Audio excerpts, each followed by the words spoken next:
Welcome to the Indie Film Hustle Podcast, episode number 77. One of the things about acting, it allows you to live other people's lives without having to pay the price. Robert De Niro. Broadcasting from the back alley in Hollywood, it's the Indie Film Hustle Podcast, where we show you how to survive and thrive as an indie filmmaker in the jungles of the film biz. And here's your host, Alex Ferrari. Welcome, my indie film hustlers, to another episode of the Indie Film Hustle Podcast. I am your humble host, Alex Ferrari. Before I say anything else, I want to thank you all for the amazing and positive messages I got from episode 76, how to blaze your own trail in the film industry. You guys have been reaching out a lot, man, so thank you so much. Truly, truly humbled. And thank you so much for the support for the new movie I'm doing, This Is Meg, as well as all the other stuff that we're doing with that project. So thank you very, very much. Now, today's show is sponsored by Indie Film Hustle's online film school. I've gone throughout the web and have curated the best online courses for filmmaking, acting, directing, production, marketing, crowdfunding, distribution, everything you can imagine. There's a bunch of amazing stuff we have Kevin Spacey teaching you about acting and working with actors, as well as the producer of Beast of the Southern Wilds teaching you how to produce, to the screenwriter of Fight Club and him telling you his process on how he writes a screenplay. So it is an amazing, amazing resource, guys. So definitely check it out. indiefilmhustle.com/film school. And anytime you buy from any of those courses, you help Indie Film Hustle keep going, keep functioning. So you don't get charged anything else by buying a course from us. We get a commission on the sale, but it doesn't cost you another dime. So it really helps us out a lot. So thank you so much. indiefilmhustle.com/film school. Now, a lot of you have been asking me about This Is Meg and what you guys can do to help and where you can go and when are we releasing the crowdfunding. And I, again, humbled by the amazing response that we've gotten about This Is Meg.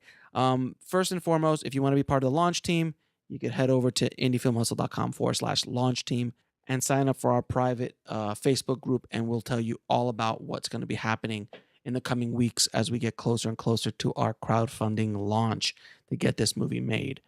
And of course, if you guys want to see us go through this entire process on how we make this movie, head over to indiefilmhustle.com/full access. And if you sign up for early notification, you'll get a deal and a discount on the online membership that we're going to be offering, so you can see all the behind the scenes, interact with us, talk with us, the whole ball of wax while we're going through this process of making it. So you guys can really see the nuts and bolts of what it really takes to put together a micro budget film. So indiefilmhustle.com/full access. Now, today's guest is Adrian Martinez. Adrian has been in so many movies and television shows that I've lost count. I mean, he's played against Sandra Bullock and Tom Hanks in Extremely Loud and Incredibly Close. He was in The Secret Life of Walter Mitty with Ben Stiller. He was in The Amazing Spider-Man #2. He was in Inside Amy Schumer. And more recently, he co-starred with Will Smith and Margot Robbie in the movie Focus. So his resume and his IMDb page is sick. I had a chance to work with him at a workshop many years ago, and Adrian and I became friends. We went to battle together on some projects during that workshop, and as many relationships are, they are forged in the heat of battle, and that is what happened with me and Adrian. So I reached out to Adrian because I wanted him on the show to talk about what it takes not only to be a working actor in Hollywood, but what he's been able to do being himself, not trying to be anybody else but who he is. And that has been his success. It's been his secret sauce on getting work and continually getting work for better part of 2 decades, working steadily. And being a working actor in Hollywood today is something that is to be revered because it is very difficult to do so. So I wanted to bring him on and kind of talk about what it's like to just do you and be you, and how much success he's been able to obtain because of that. So it is a very eye-opening, a very just wonderful interview. And I had a ball talking to him. He's super funny. and Adrian gives one of the best answers to my famous final questions I've had anyone give me before. So definitely stay around for that last question. I think you guys will enjoy it. So without further ado, here's my interview with Adrian Martinez. Adrian, man, thank you so much for being on the show. I really appreciate you taking out the time during the holidays. Well, absolutely, Matt Lauer. It's been great. It's Alex Ferrari, sir. Okay, all right. No, that's fine. That's fine. That's fine. So Adrian, man, we met, God, about what, 7 years ago? It's always 5 years ago. It's always just no matter what it is. It's 5 years ago. No matter what it is, because after that point, what's the point? You know, everything's about 5 years ago. All right, so about 5 years ago, we met at Nalip, this wonderful kind of like summer camp for filmmakers. Yes. And you were there directing a piece called Manny, if I remember correctly. Yes, which you can catch on YouTube. Yes. It's actually really. I remember. I was helping you with the post production on that. Yeah. It was a lot of fun watching that, and we had a ball. We had a lot of unique experiences during that summer camp. Yeah, we did. So let me ask you a question. What made you want to become an actor in the first place? Well, it's kind of like the priesthood. You know, I don't think you actually choose the craft; it chooses you. And for me, because it's a very hard way of making a living, and so you need to have more than just a desire to do it. It really has to be a calling, I think. Mm-hmm. You know, it's like social work. You know, like people who do social work and all they do is deal with problems. You know, Mm-hmm. problems with the system, problems with themselves, problems with the clients. Mm-hmm. To do that for 20 years or so, you know, it's a calling, or like anything else. So I grew up just loving movies and obsessed with movies, and I would go to movies and just sort of like try to see the performances, and then I would ask questions like, well, why did why is Al Pacino making this choice, or why didn't Gary Oldman did that? And finally, I just shut up and said, you know what, just do it yourself, and um, and I got into it, but I really felt an absolute need to do the work, not just a desire. And I think that's what sustains you is that need to do it. Right, as opposed to just trying to be famous or try to be rich, for God's sakes, Yeah, all that kind of I want stuff. to be in magazines and all this. That doesn't sustain you. What sustains you is this absolute need to do the work. Now, I heard a rumor that you in high school actually started auditioning for Unsolved Mysteries. Yeah, that was my first job. I was actually a sprinter back then. Okay. Yeah. Now I just run towards restaurants, but back then I was actually really, really fast. I was a medalist in the Catholic League and all this. I think my best time was 100 yards in 10.6 seconds, Oh, wow. which was, I was motoring along. I mean, I was really fast. So they had this audition. They had put up signs at my high school for some audition, and someone told me, look, they're looking for sprinters. And I'm like, nah, I don't want to really. No, all you gotta Oh, do is man. run. They'll pay you like $600, which was scale All right. at that time. And I'm like, okay. And so I went, and the audition was just basically like a sprint. And so I just left everyone in the dust, and I got the job as a high school Sprinter. alleged rapist slash sprinter. That's a great start. Yeah. It's a great start to the career. Yeah, and then pretty much after that, I was just doing all kinds of day player work, and I was just doing, America's Most Wanted. I was one of the fugitives, and one of the guys that I portrayed actually got caught. Oh, how cool. So this, one less guy to worry about on the street. And it just became this thing, and you just keep booking work and guest stars, and eventually you get movies and so forth. Now you're a New York guy, right? You live in New York now? Yeah, I'm based in New York, but I go to LA around, I'd say 15 times a year. So it's At least once a month. Yeah, I mean, for work or for testing or for you know, any number of things. Got it. And there's a big difference between working in New York, I'm assuming, and working in LA Um, as an actor. well, I don't know about that. I mean, the work is the work. Right. The business Crews is are different. always great, um, but you still have to prove yourself on either coast. Right. You never make it. Is what I'm saying. It's like it's always like people thought, oh well, he was in Walter Mitty, and now he's Ben Stiller's sidekick, and he'll Mhm. get to he's set. No, he's not.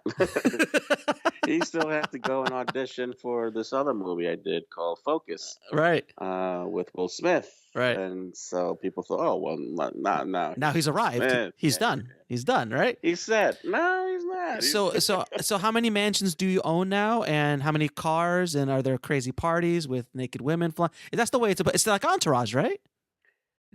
Ah, if only.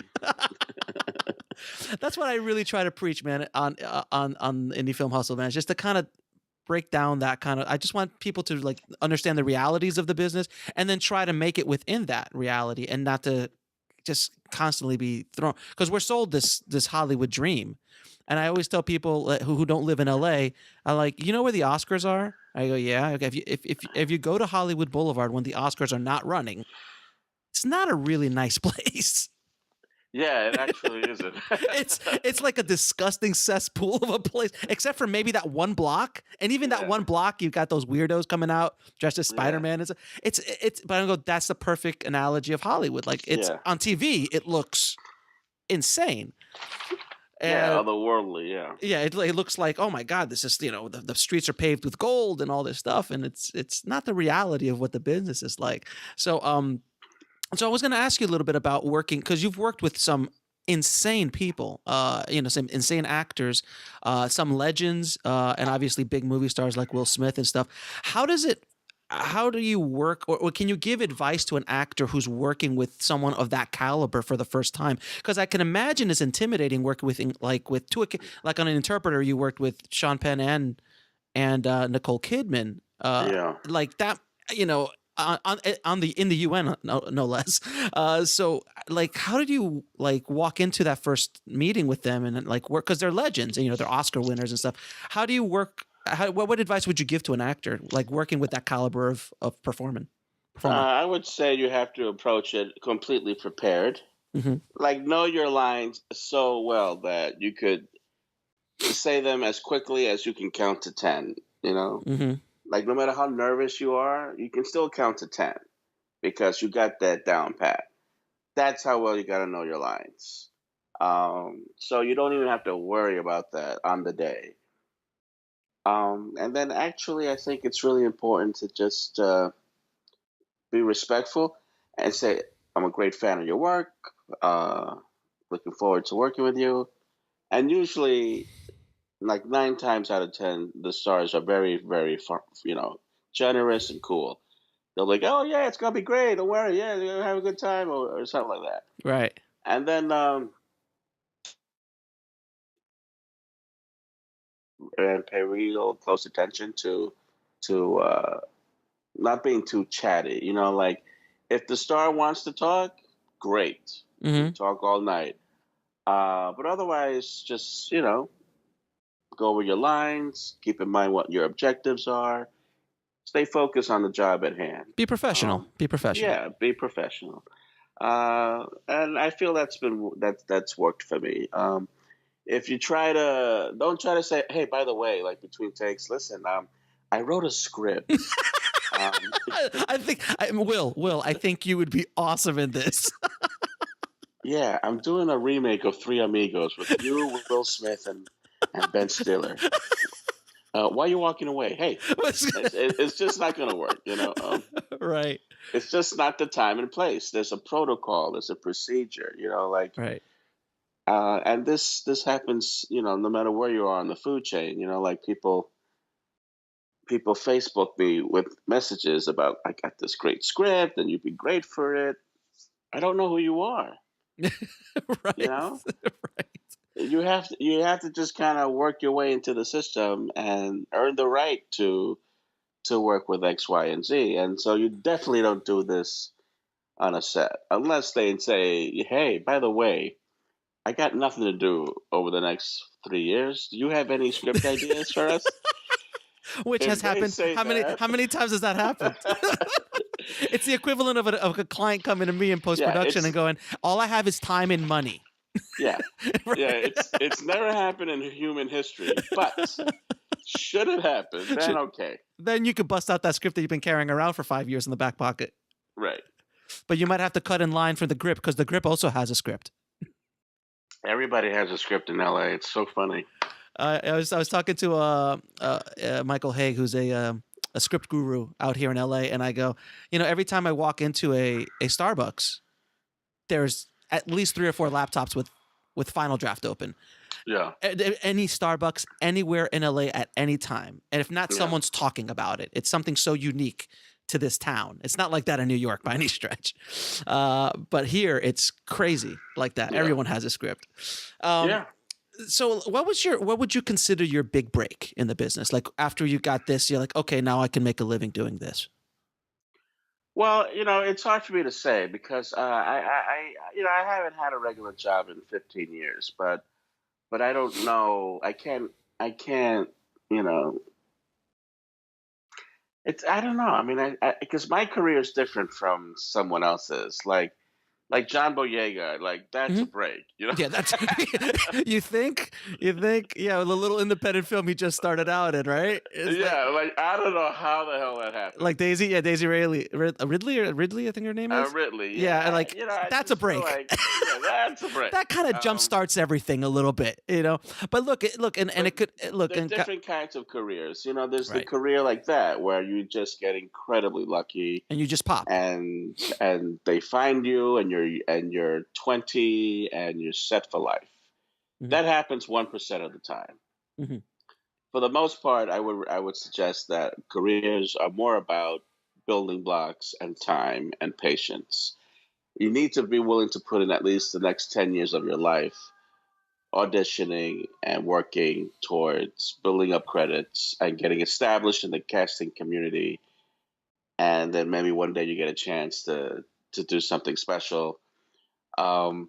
But the system has changed from when I started out in the 90s. So Hmm. now I think it's more about really self-generating work. And I Right. tell this to people all the time that you can literally like take your script and do it yourself on an iPhone.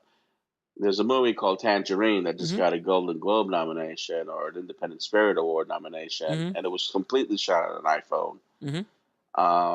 It got into One Sundance. Sundance. It won Sundance. It, so it's not like, oh, you need anyone else's permission to make it. You can totally do it yourself. Now it has to be a great story. It Hmm. has to be a unique spin on something, Hmm. and you Crafted do have well, to right? do the work. Hmm. But it's possible. Much more than say waiting by the phone and just wondering, how come nobody gives me a break? Like, Hmm. forget all that. Forget all that. You don't need anyone's permission to work. Not anymore. No, no, you just can't use it as an excuse. You're always working as an actor. Either you're auditioning, Hmm. you should always be working. Either you're auditioning or you're in performance, preparing and doing the work itself, or you're self-generating your own work. And those are the three.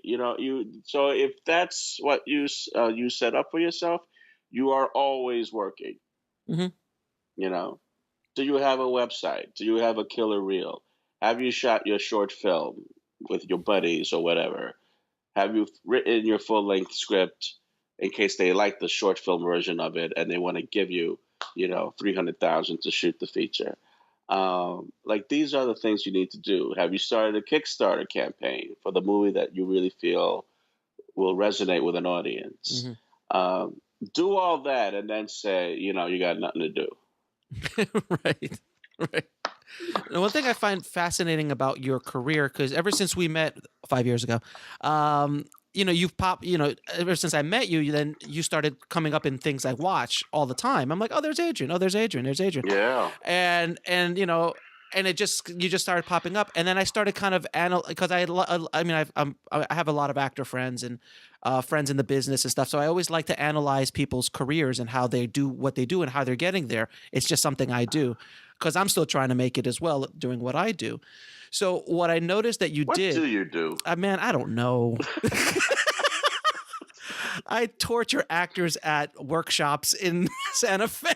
I know what kind of movies you like, if you know what I'm saying. No, that's true. But what do you do? Well, sir, I am a director, an independent filmmaker and director. I've been in post production for about 20 years. So that's where I kind of make my bones. That's where I make my money. Nice. And then I direct music videos, commercials, and then I do my own projects, short films, and things like that.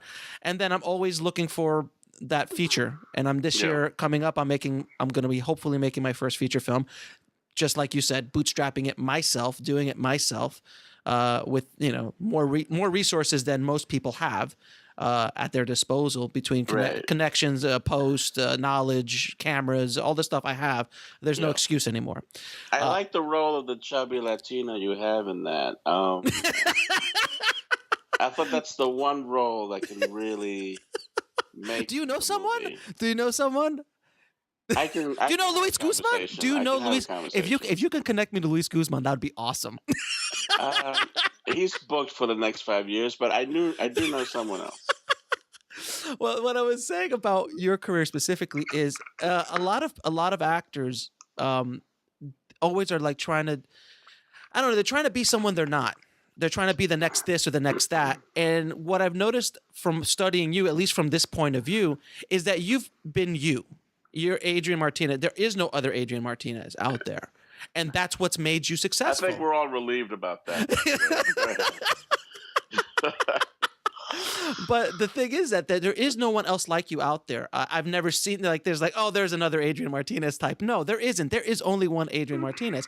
And by doing what you've done and like doubling down and tripling down on who you are, you've been able to make a successful career doing it and reaching heights that a lot of actors don't do.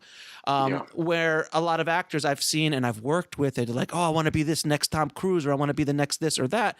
And I'm like, look, that's great. And you know how many, like out here, how many actors, like all the leading men actors and all this kind of stuff, they all try to go after the big, and like, look, just be yourself, and if you happen to be Tom Cruise, great. If you happen to be Will Smith, great. But if you're who you are, like I know I did a great interview with Yancey Arias, and I think, do you know Yancey? Yes.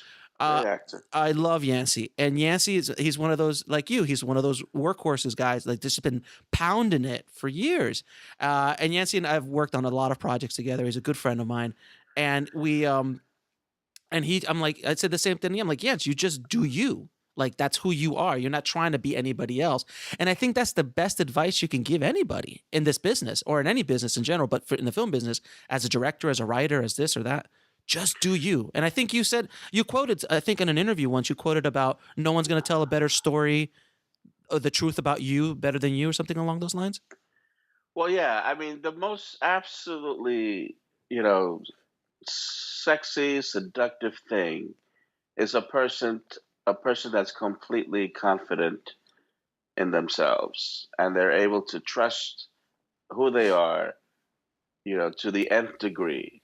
And they bring that into an audition, completely trusting who they are. There's nothing more magnetic than that. Mm-hmm. The second they see you try to be someone else, they smell it. Yep. It just pops in the room, and it's like someone just farted. And it's just like, no. We've been there and done that.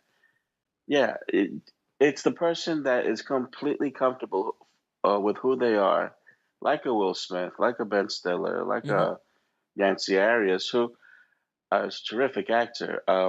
These guys just trust who they are, and to a level that is just completely fantastic. And that's what's so magnetic. That's why we go to the movies and we see these stars in performance. And I think subconsciously, we want to be them on some level, Mm-hmm. Mm-hmm. saving people's lives or getting the girl or Yeah. getting the guy or getting, you know what I mean? Like, it's Mm-hmm. just like, but it's all, it starts, the genesis is a complete embracing of who they are as an individual. That's how it all begins. Yeah, like someone like The Rock, who is The Rock, and that's who He's he. the Rock, man. He's The Rock. That's That's that, and he is yeah. so charismatic because he is who he is. And he tried being somebody else when he first started in the WWF, and it failed miserably. People smelled it, like you said. Like Will Smith. He's Oh yeah. intelligent. Oh. He's charismatic. He's funny. Uh, Offset, and then when he works, it's the same skill set and the same essence of person that he is that translates into these fantastic performances. And you have to see him in Concussion. Oh, I know. I can't wait to see that. It looks Um, amazing.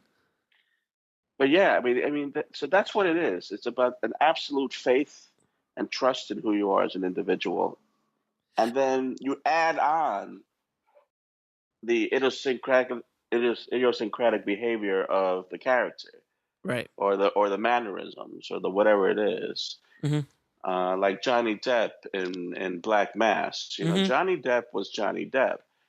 He can be a very brooding, soulful actor, like in Donnie Brasco. Right. But then he adds on the mannerisms and the look and the whatever of the character in Black Mass, and so that's how you do it, man.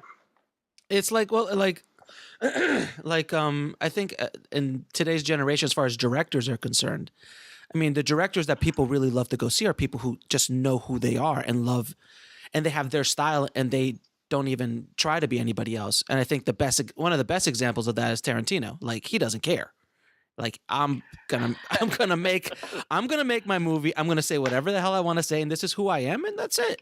But Yeah. that confidence as a filmmaker is so rare. Like, I was watching last year, I saw Birdman, and I was I like, love that movie. and I watched Birdman, and I go, oh, that's what a director does. Again, you forget after you watch all of this big Hollywood stuff that just keeps popping out. It's just the same old recycled crap Yeah. from the 80s and the 90s at this point.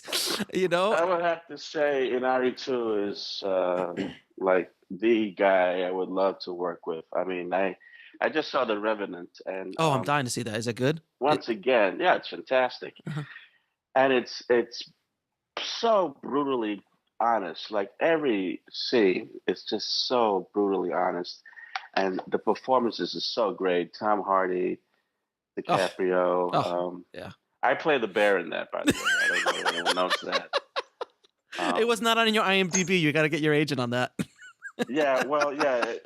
We went back and forth. We're working out an uncredited situation. But the movie is just like, even the bear was good. I mean, The CG bear was fantastic. but yeah, once again, we're talking about a vision that's unique, that he completely trusts, and he just does it, man. And it's just, that's it. And nobody tells him how to do his movies, and he just does them. Right. And now he's at a And point we could do whatever he wants. yeah, and now he can do whatever he wants. Yeah. Now, you as an actor, you're able to do something that a lot of actors don't do easily, is transition between comedy and drama. And you do it with such ease sometimes it's remarkable to watch. Because I've seen you in some stuff that is just drop down on the floor crying that's so funny. And then you've done some amazing dramatic stuff as well. Can you give any advice to actors about how you're able to do that? Because that's something that's a very unique skill set. Yeah, I mean, basically, you still have to approach every role the same initially, but for comedy, you have to keep in mind the tone of it and sort of like the back of your head. But you don't play the comedy; you play the given circumstances of the scene. You play your connection with the other character in the scene, and you play the truth of the moment. Absolutely. The comedy just sort of, it's like in the back of your mind, it's layered in. But the different forms of comedy, there's satire, and there's more of there's sort of like the dramedy that we see a lot of. So basically, stick to the truth of the scene, be absolutely real and genuine and committed no matter what it is. and let the tone of the piece, keep it in the back of your mind, but don't play it. Play the truth of the scene and the truth of the moment, and just let it be like that. Now, this question is it's a large question, so let me see if you can answer it and the best you can. What makes a good actor?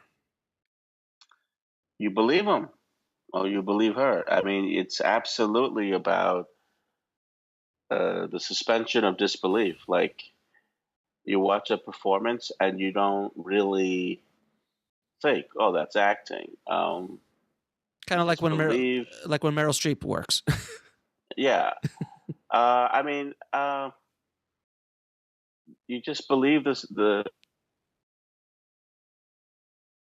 Marlon Brando in The Godfather. Hmm. I thought to myself, and initially, wow, look at Brando. He looks funny. His jaws look inflated or something. Hmm. But right around the start of the second act, I completely forgot it was Brando. I was watching someone else. Right. Like it was a transformation to me and I really believed him to be this omnipotent, powerful man that could kill people like that, but was also, a human being With a that loved family. his sons. Right. Um, I mean, that's fine art. There are a lot of actors that do that. I think working today, I mean, I would have to go with Daniel Day-Lewis as the one that's Oh, able to man. Yeah. just completely transform without losing himself. Like, I think his soul, his intelligence, his spirit is in every performance. That's sort of like the building block of the house. Hmm. And then he adds on Lincoln, or he adds on, the Gangs of New York The character. Butcher. Yeah. Yeah. Yeah. I mean, but the essence is still him. Um, but it's the ability to see a performance and really believe it and just sort of go with it and forget that it's a performance. That to me is great acting. Now, just on the Daniel Day-Lewis thing, for the kids in the audience, go Google Daniel Day-Lewis and Google a movie called My Left Foot. Oh yeah, yeah. And that was the first time I was working in a video store back then, and I saw Daniel Day-Lewis in My Left Foot, and I had no idea who he was. Nobody knew really. He was still coming up at that point. And I remember watching it and going, "Oh my God, I can't believe they found a guy who has this issue Yeah. to be able to play this part. That's remarkable." And when I saw Hmm. him stand up and accept the Oscar, my mouth was on the floor. That's where I was. Yeah. I was Yeah. complete, and at that since that day, I was like, "Wow, that's acting." And I got what acting was at that point in the game. Like, you Yeah. completely had no idea that man was not, did not have the issues that I forgot the character's name, but the character had. Remarkable, absolutely remarkable. And then Meryl Streep, I mean, that's why she gets nominated every year, because every time she does anything, she kind of does that. It's Yeah. remarkable. And I was listening to, I think I like that joke when Tina Fey and Amy Poehler were at the Golden Globes, oh, which and one? they said they said Meryl Streep couldn't be here tonight. She has the flu, and she's amazing in it. Oh, that's She brilliant. totally killed the flu. That's brilliant.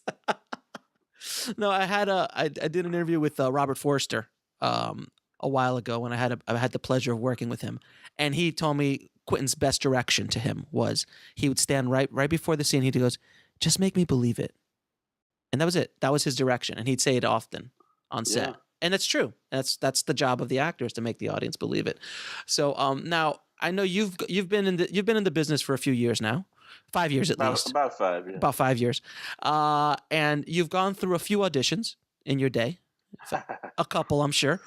Can you please give any advice to actors about how they should handle the sometimes brutal auditioning process? Well, I think the main thing is to stay on an even keel about it all. Like whether it's an audition or just the business in general, you just have to understand that there are going to be times you get good news. Don't get too excited. Right. Take pride, but don't get crazy. There are going to be times you're going to get bad news. Don't get all depressed. try to stay in an even place because that's where you're going to have to sustain yourself. It's that even place where you're going to live most of the time. The business will come and the business will go. You're going to work, you're not going to work.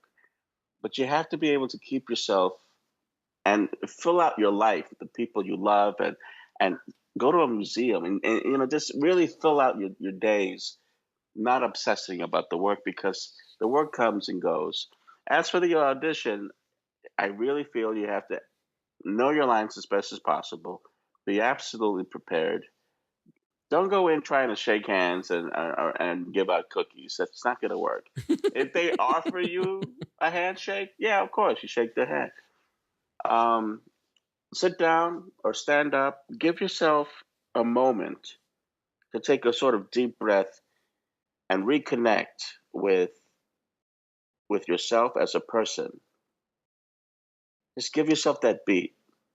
Hmm.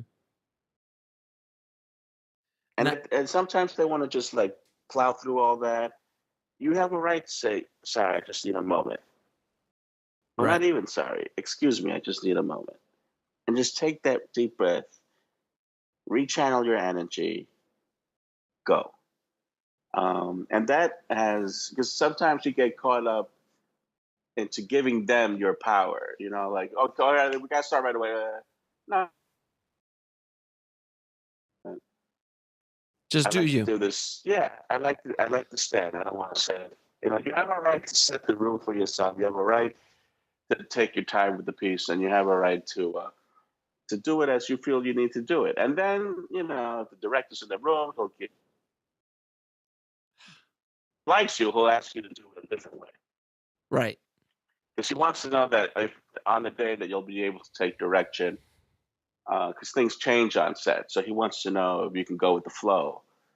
So if they ask you to do it a different way, that doesn't mean they didn't like the first take. It means they did like the first take.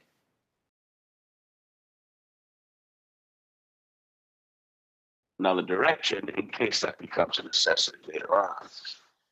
Uh, in TV, for example, scripts are written and rewritten while you're actually filming. So yeah. Right. Yeah.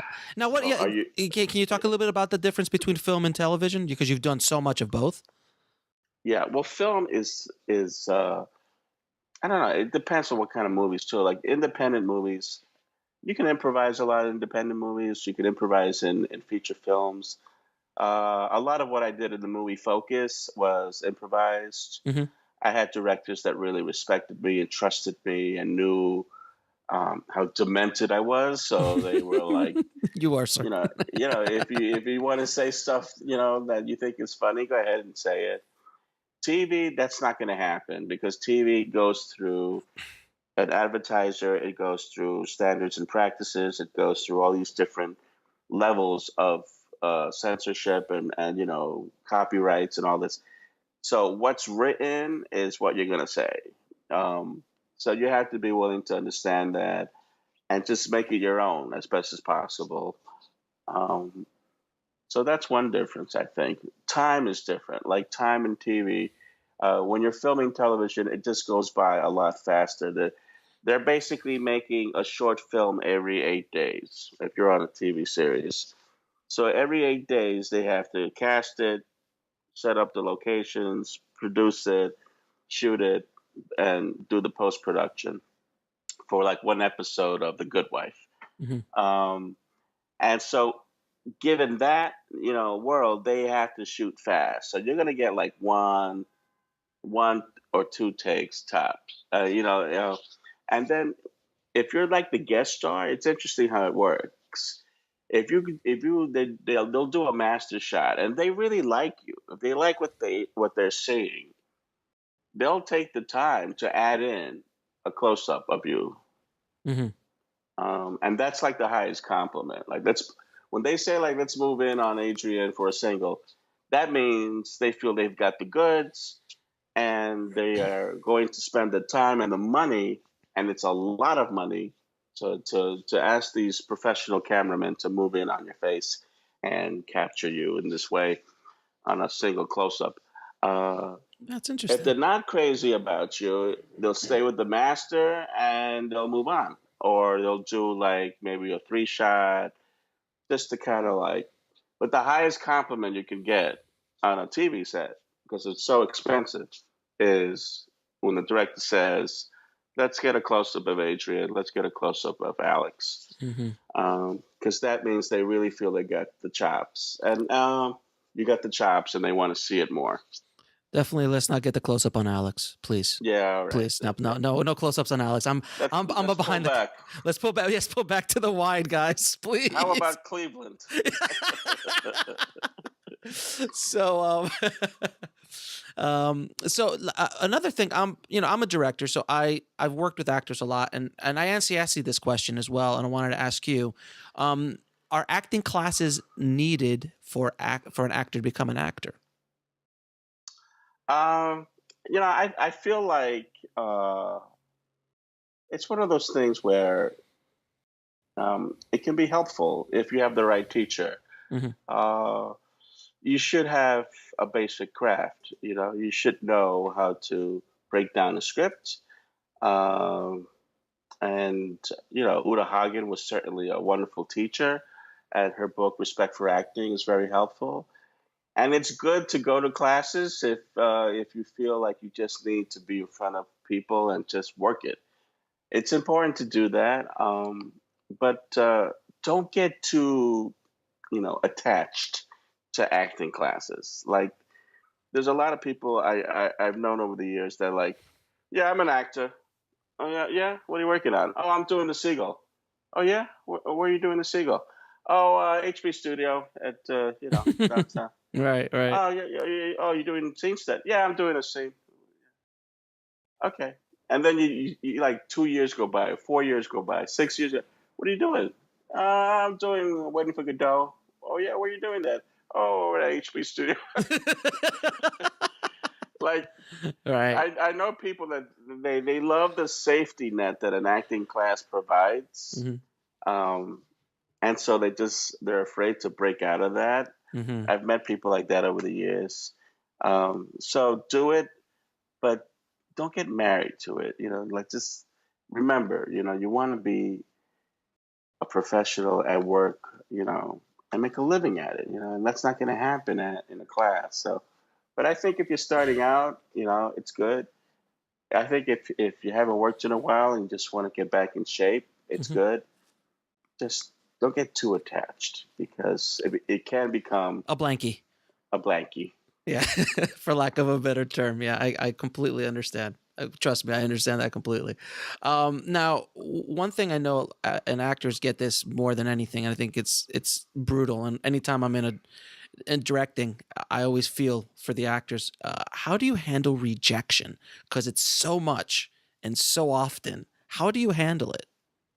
Yeah, well, it goes back to staying on that even keel. I mean, and understanding that it's not about you. You have to see yourself as like like a car that they're trying to sell.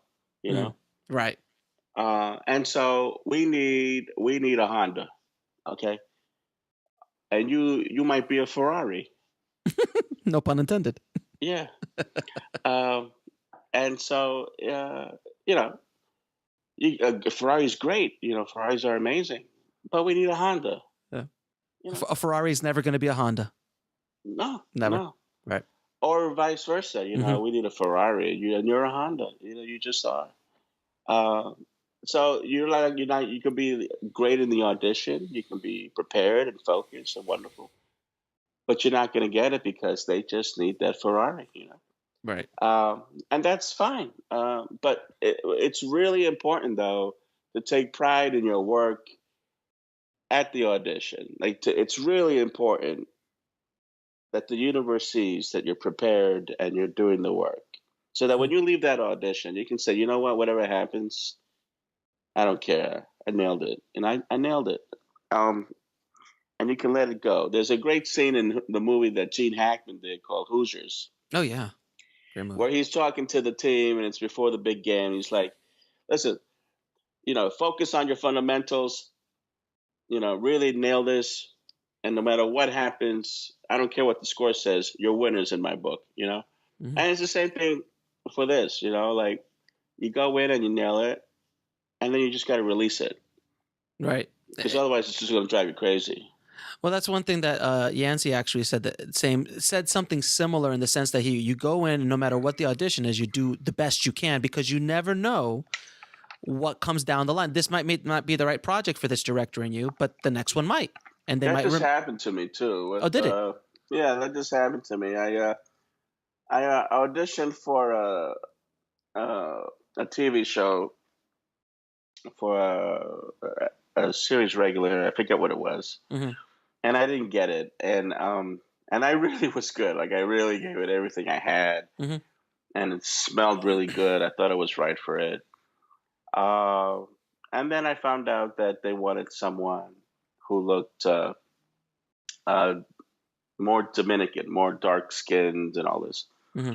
Which is funny because I'm part Dominican. So, Of course, of course. So Can you be more Dominican? yeah. But I'm kind of like fair skinned, so I guess in their mind they just thought we need someone darker skinned. So Mm-hmm. that's their perception of Dominicans. So, and 2 months later, I got an offer, like a straight offer for a pilot. And when I did the research, it was the same director that I had auditioned for that TV show. And he remembered you. So he kept my good performance at the audition in mind, and then when like something more appropriate came up, he just made me the offer to do it. Oh, that's awesome. And he talked about it. I worked on it. We shot it. He talked about how how cool I was at that audition, and that he's glad to finally work with me. So you got to go in there prepared and kill it no matter what, because you never know how things are going to play out. Exactly. You never, and I've known that. God, I mean, look at this. I mean, I've met so many people during that Now Leap, those Now Leap workshops I did 3 or 4 years ago, and those connections and people, the relationships you've made, it's amazing how they 5-7 years later you connect with people again. You're like, all because of that. And if I was a complete ass to you during that time, I would have not been able to have you on the show. So and something as simple as being nice to somebody, you never know, and then you never know how that relationship can grow and grow and grow. Like me and Yancey, we met, we did a little something, and then it kind of grew into a friendship. It's just the way things is, which is a perfect segue into my next question about networking. How do you network as an actor in Hollywood, and how important is it to you as for you in your career as far as networking with other actors, producers, directors? Any advice? Well, I have to say, one of the big modern skills is social media, because there are a lot of casting directors on Facebook. Mm-hmm. So when you go to a movie and you like the movie, just take note of who the casting director is, and take note of who the casting director associates are and assistants are, and jot down their names and friend them on Facebook, and just say, hey, I thought you did a great job with the movie Sisters. Please keep me in mind for whatever. They can friend you or they could not friend you, but so if they friend you, then you can, when you're in a movie or something, you can send them a link, you can send them your reel, and they'll see it. I've gotten work from people that saw me on Facebook or are casting people in Facebook. And they've connected to me. That did not happen. That was not the case 10 years ago. So then, basically, what you shouldn't do is just the second you message them, just ask them for something right away. Yeah, which is what a lot of people do. Like you were saying, people just call you up and like, I want you to be in my part. I'm like, who are you? You have to build a relationship, even socially. You have to build a relationship, yeah, and be respectful. Now, a lot of times, like, I friend casting people that I know, that I've worked with, and I didn't know they were on Facebook. Right. Like Jen Houston, she's amazing. She casts Girls, and she casts Orange Is the New Black. Great show. And she's, I've booked several projects with her office. So at that point, I had a relationship with her, and then I saw her on Facebook, and I friended her, and she accepted it because she knows me, and then. I said, oh, by the way, I'm in the movie Focus, and I invited her to to the premiere.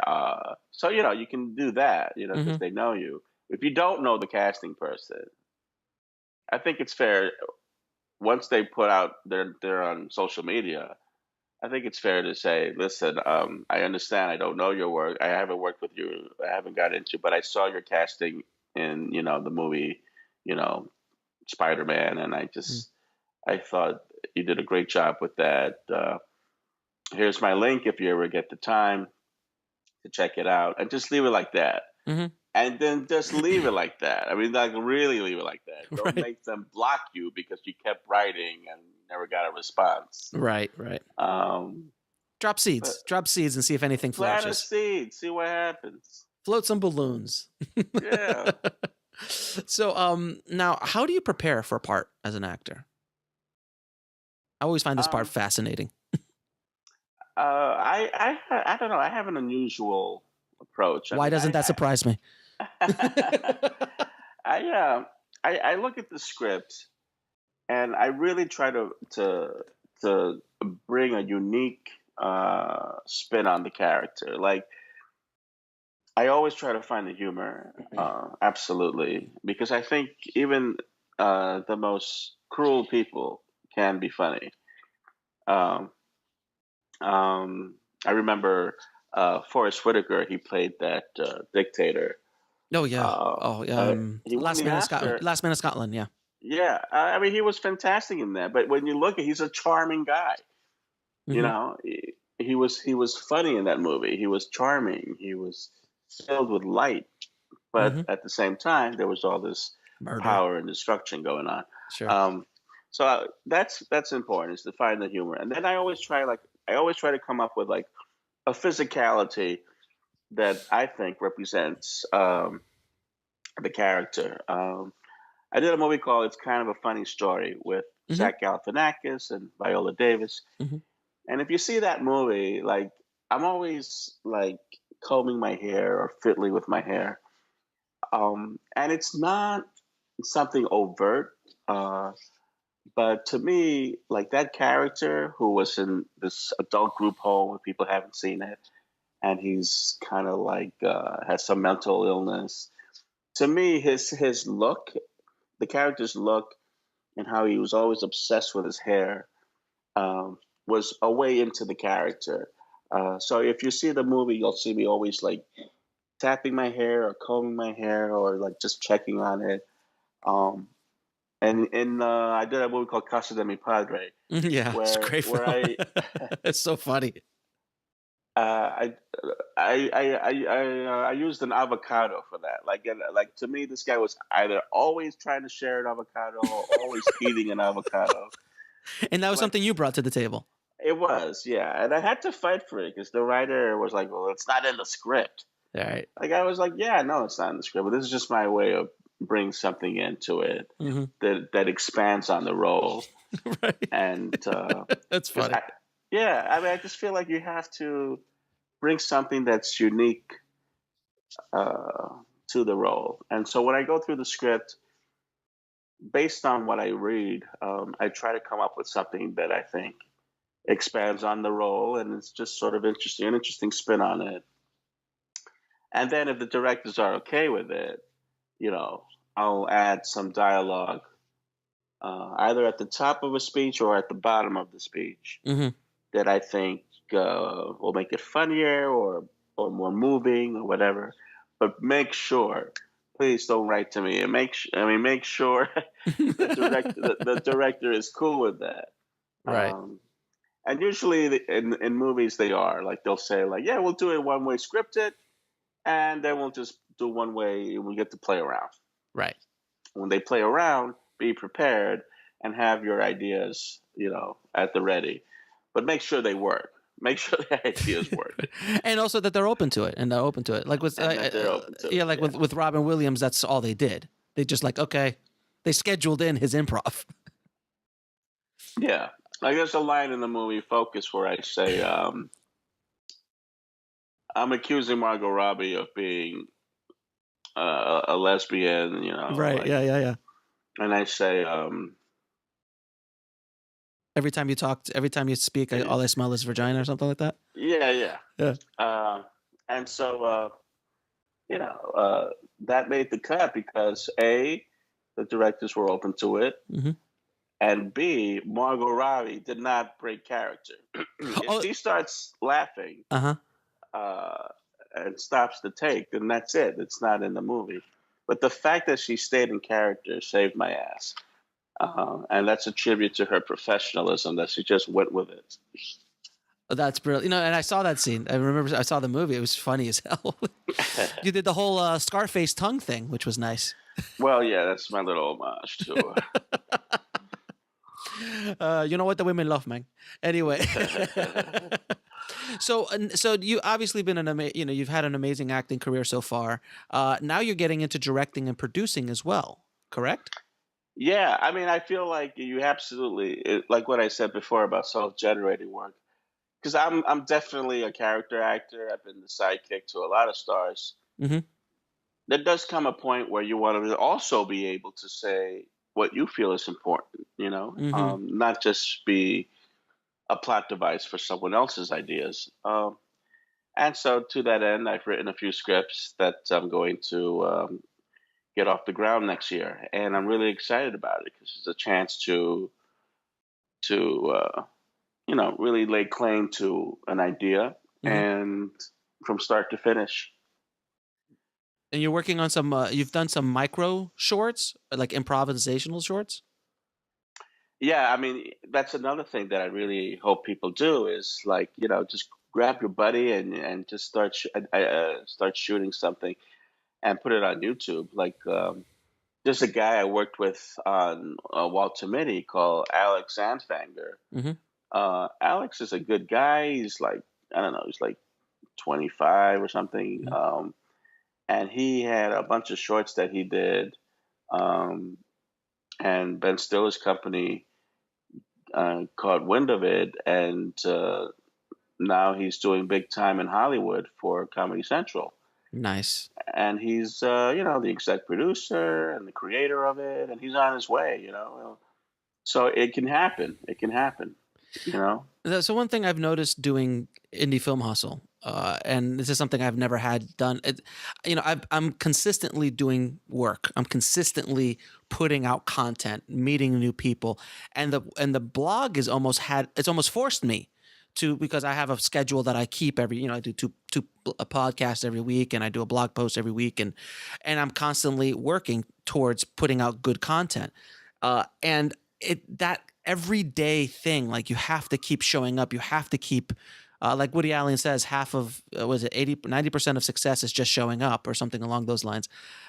By doing that consistently, all of a sudden you look back and you're like, oh, I got 40 episodes of Yeah. a podcast. Oh, look, I've got 40 article posts all of a sudden, and then all of a sudden you turn around and you look back and like, oh, I'm on my 100th episode, and then that's what you start doing. And a lot of these guys who've made it in YouTube, that's what they do. They just show up every day, and they just post every week or every other day or whatever their schedule is, and then all of a sudden they have this breadth of product out there, and Yeah, people take notice.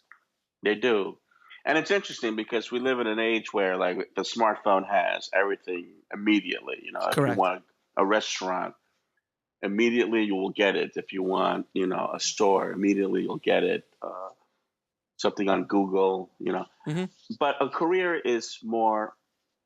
requires a great deal of perseverance and patience, Mm-hmm. and nobody wants to hear that. Like right now, I just Like you said, half your listeners just changed the channel because they didn't want to hear that. but like you said when we first started, before we got on, it was like, oh, great, we're gonna get the depressed people for the holidays. We're recording this during the holidays, but it'll probably be released later in the year. But yeah, it's true. It's true. It's sometimes it's a tough pill to swallow. And you have to be open to that. You have to understand that it really is a marathon, and you got to pace yourself and keep going. You're going to hit walls. There'll be times you don't want to do it anymore, Oh yeah. and that's okay. And there'll be times when you feel like empowered and you want to take on the world.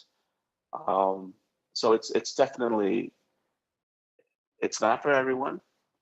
You'll have to put in the time, like I said, at least 10 years.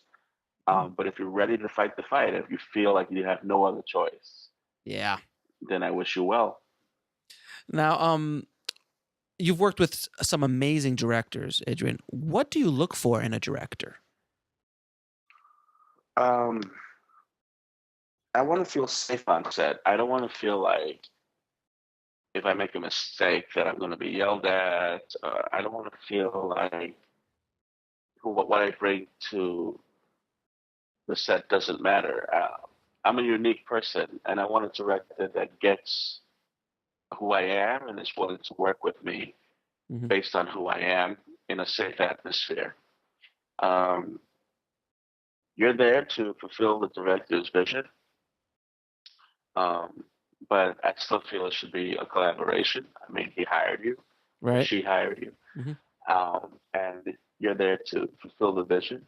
But obviously, they should be open and receptive to who you are and to what your talents are, because each actor brings a different set of skills. And I think it's the smart director that's open to that and understands that and says, yeah, let's see what you got. And if it works, it works.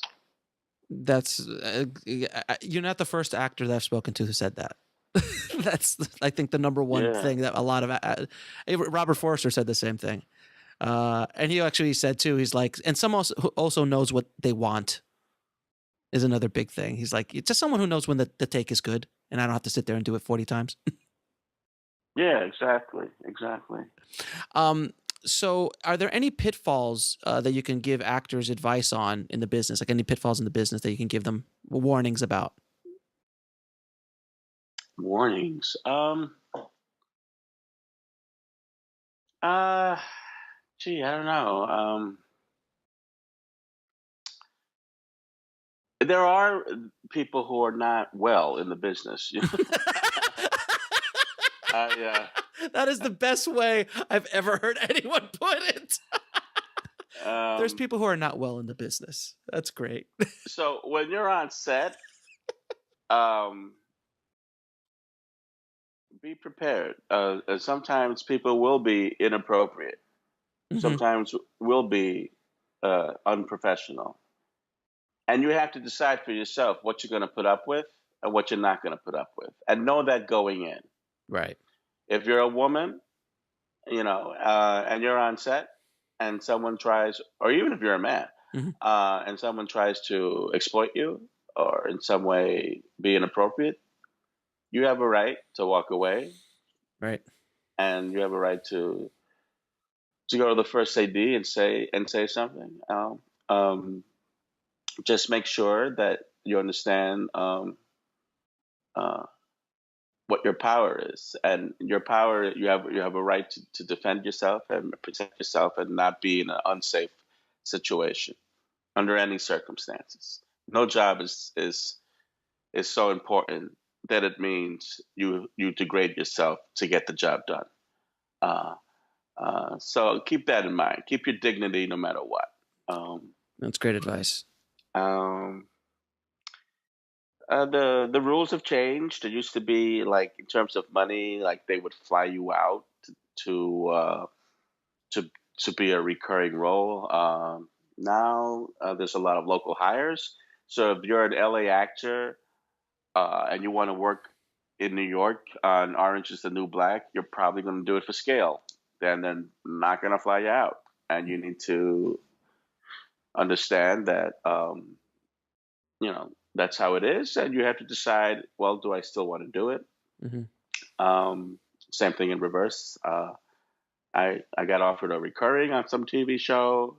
It was in LA. They wanted me to be an LA local hire, even though I live in New York. And I did the math and I said, no, I'm not going to do it.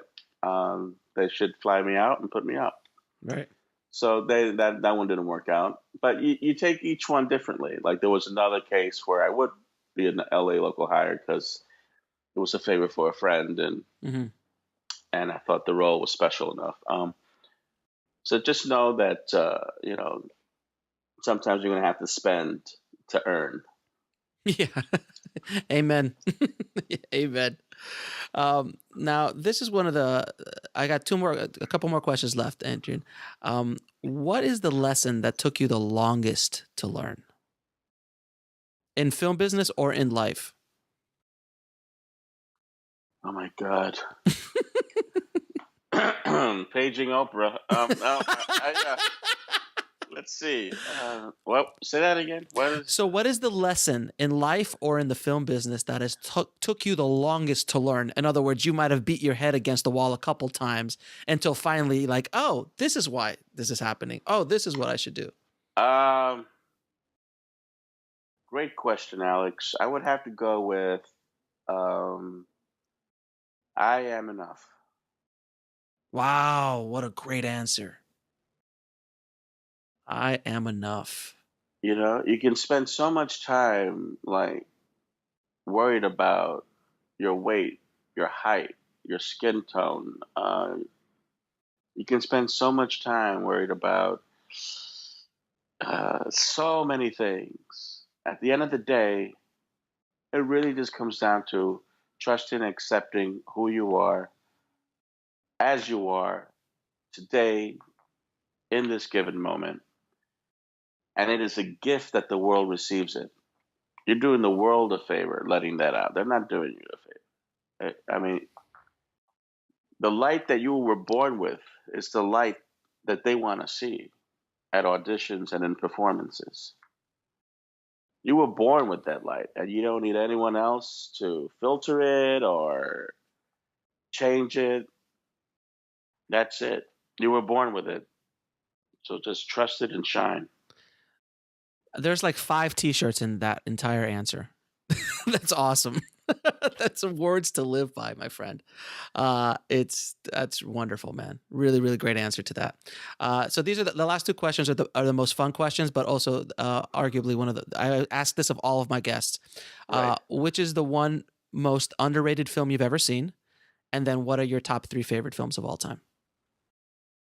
I'll take the second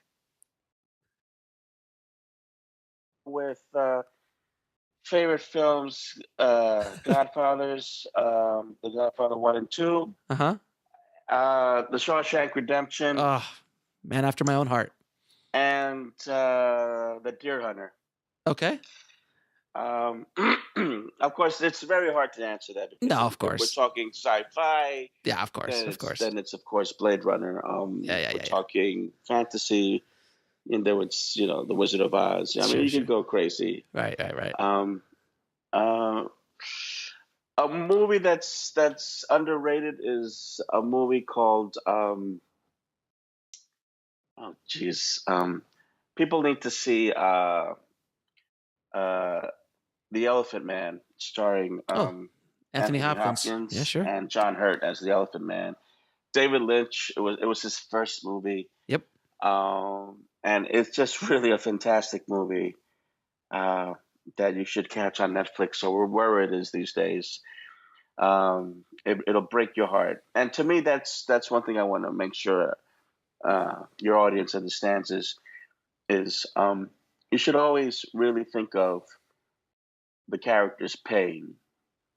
Every character has a great pain in his life, and that's from John Casa, who was an actor.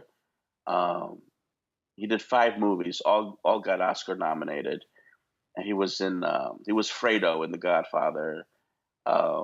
He was in Dog Day Afternoon. Mm-hmm. Fantastic actor, and he used to talk about how every character has a pain that, and from that pain, you can build your performance. Because when you think about it, we're all motivated by avoiding pain or we're in pain. So that's a great thing to hold on to. But yeah, I would go with The Elephant Man. You can really feel the emotional power of the performances in that. But there's so many. Of course, there's millions, hundreds of thousands of them. But yeah. Now, where can people find you and find out more about you? I'll give you all my address. I'm at no. my home address is 1152. My Twitter is Taste of Adrian. Brilliant name, by the way. I love that handle. That's great. Also Instagram as Taste of Adrian, and then I'm on Facebook. Friend me. I'm there, Hmm. and yeah, Yeah. And then do you have a website? AdrianMartinez.net. And do you have a YouTube at all or no? No, but now that you mentioned that, I think I'll make one. I'm glad I could help, sir. Adrian, man, thank you so much for taking out the time, man. This has been an eye-opening interview, man. It's been wonderful. I hope you enjoyed it. Thank you, Alex. And don't take another around 5 years to talk to me. Okay, man. As I told you, it was a very entertaining and informative interview, guys. Adrian really answered that question the best I've ever heard anyone ask. What is the longest thing? What's the lesson it took you the longest to learn? And that is, you're enough. And that is something that I want to say to you guys is you're enough. You guys are enough to do whatever you're trying to do. Be you, do you, because that is the secret to your success. If you're honest with who you are as an artist, whether you're an actor, director, writer, whoever, those are the people who make it. Those are the people who make a living doing what they love to do. So if that's a lesson that we can learn from Adrian, it was well worth having him on the show. And just so you guys know that Adrian is making his directorial debut with his new movie, I Creep. And you can check out more information about I Creep at his website at adrianmartinez.net. I'd like to thank again Adrian for taking the time out to be on the show, and good luck to your new movie, Adrian. All the Indie Film Hustle tribe is rooting for you, man. Thanks again. Now, an update on This Is Meg. We are working on our crowdfunding video right now. We're getting everything ready for the campaign. We're looking to launch in mid-June, either the 14th or the 21st of June to launch, and it'll be running for 30 days. I will let you guys know what's going on and give you all the skinny of what I'm learning, because I'm working really closely with seedandspark.com, and they're giving me all the ins and outs of what makes a good campaign and what doesn't. I've never crowdfunded before, really. So this is an experience for me, and I want to share that experience with you guys so you guys really understand what it takes to get a movie like this made, this kind of micro budget movie. So I'll keep giving you updates to what's going on with Meg. And again, if you want to sign on for any of the stuff I talked about earlier in the episode, you could just go to the show notes at indiefilmhustle.com/077. Thanks again for all the support, guys. As always, head over to filmmakingpodcast.com and leave us an honest review of the show. It helps us out tremendously, guys. And if you want to be part of the Indie Film Hustle community, head over to indiefilmhustle.com/Facebook to sign up for our private Facebook group where all of us indie film hustlers talk, post about each other's works, ask questions, connect. It's a really cool community, and we're getting close to 5,000 members of that group. So definitely check that out, indiefilmhustle.com/Facebook. As always, keep that hustle going, keep that dream alive, and I'll talk to you soon. Thanks for listening to the Indie Film Hustle podcast at indiefilmhustle.com. That's INDIEFILMHUSTLE.com.